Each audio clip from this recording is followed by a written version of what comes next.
I'm about to tell you an interesting story, a true story, one about my first contact with aliens.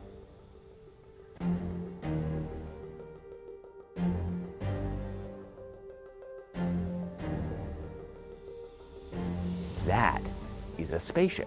I mean, he's looking at me kind of like dumbfounded, like, you don't know this? Like, how have you not caught on that a white background with a humanoid figure, a dark humanoid figure appears?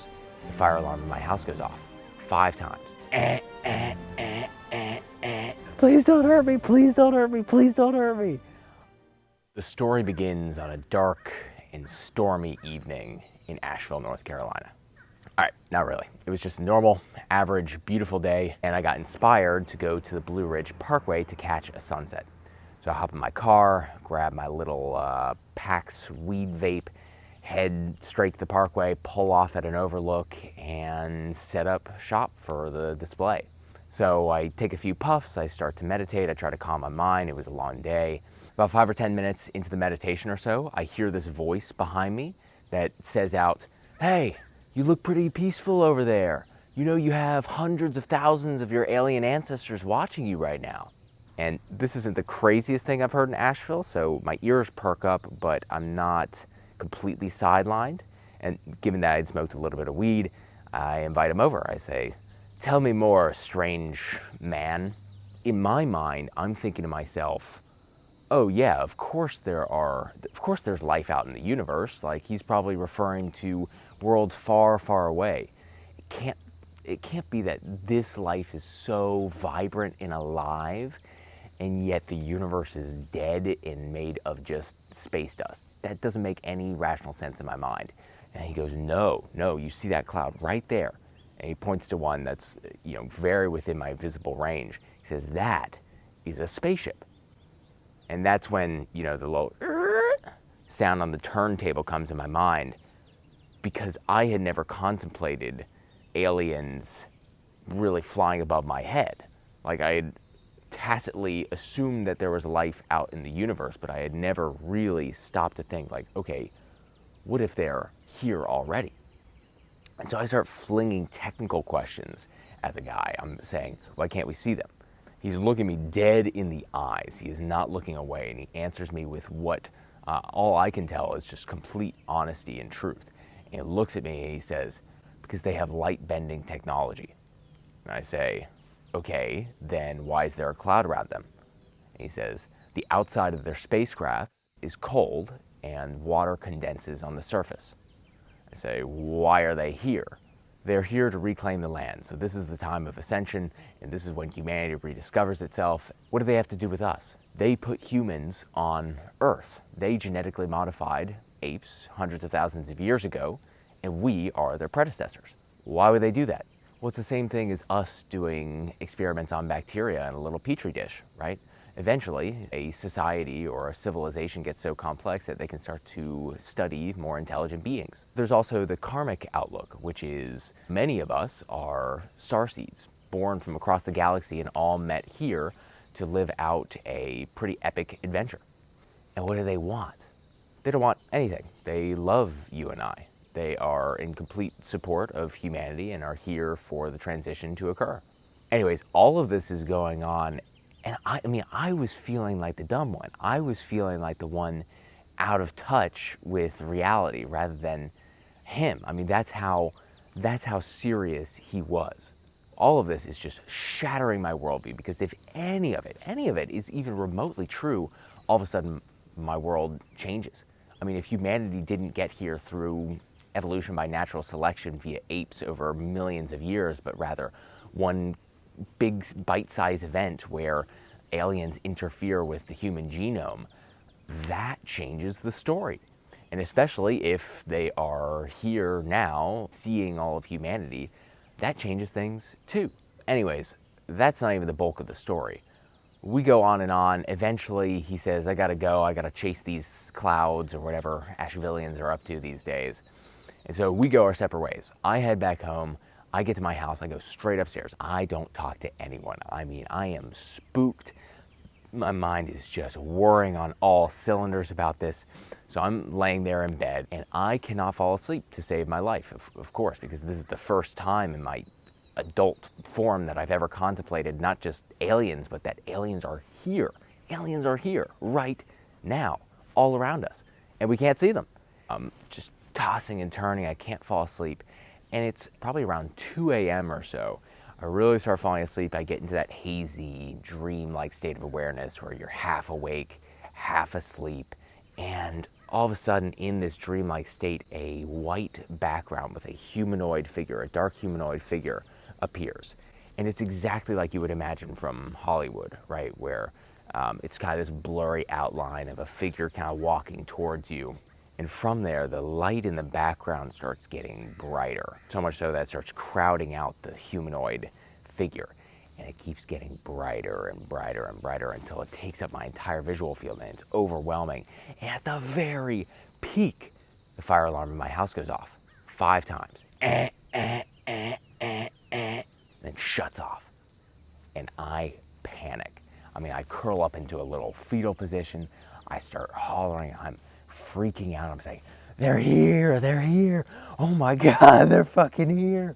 And not only are they here, they have access to my electrical system in my house. And not only that, they can read my mind and put dreams into my head. Please don't hurt me, please don't hurt me, please don't hurt me. Fuck, right? Oh my God. It was one of the scariest moments of my entire life. I may as well have just been close to shitting my pants.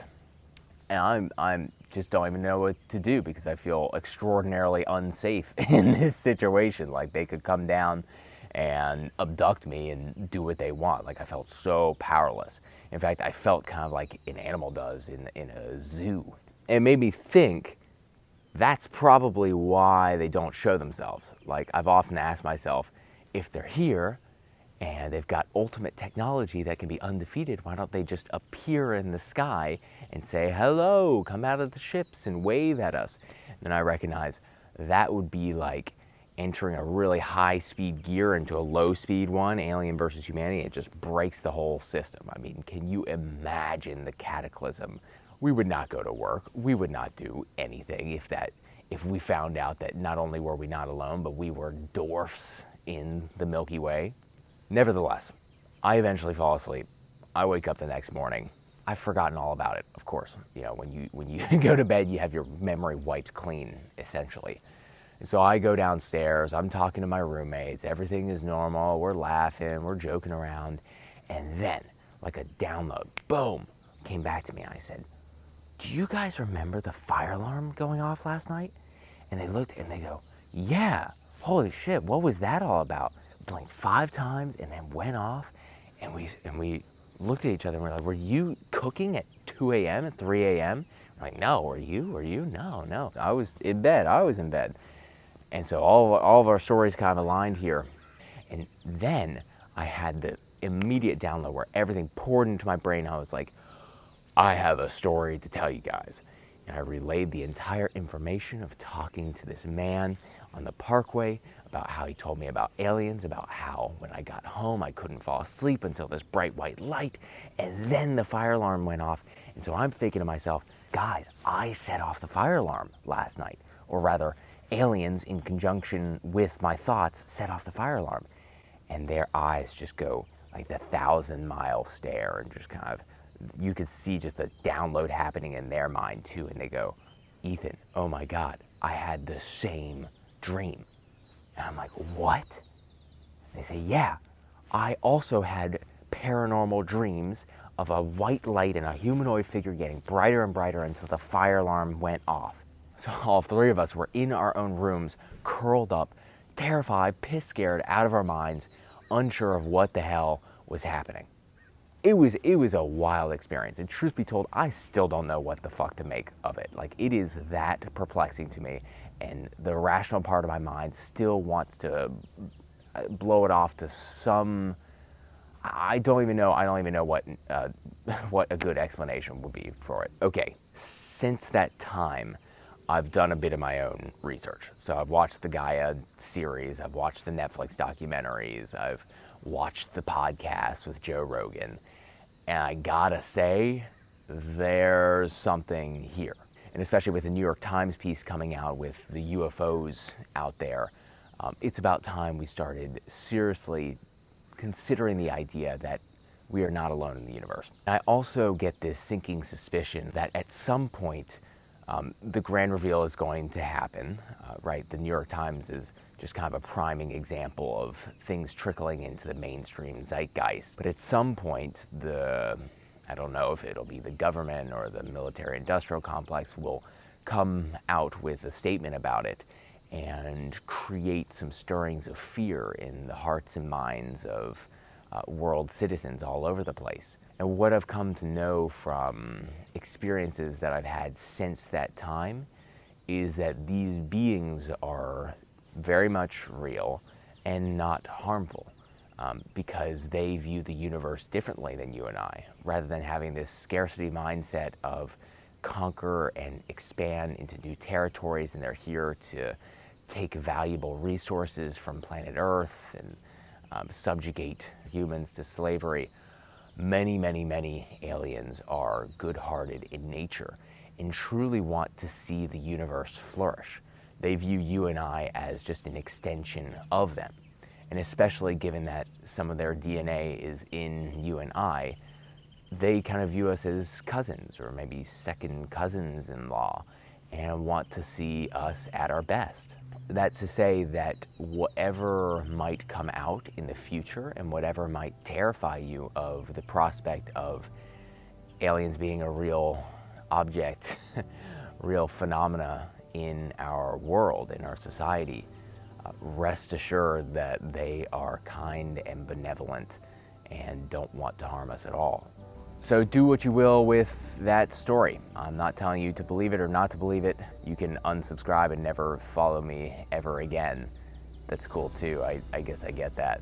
If there's any takeaway, it's perhaps just to keep an open mind. Like, what if the story of humanity and the story of planet Earth and the story of the universe was like 100 times more beautiful and complex and interesting than just this bland A to Z linear transformation of how humanity got to the place it's at. Like, if any of these claims are even partially true, and you believe even one little inkling of what I'm saying, then that should change everything for you. All right, enjoy the rest of your day. We'll talk soon.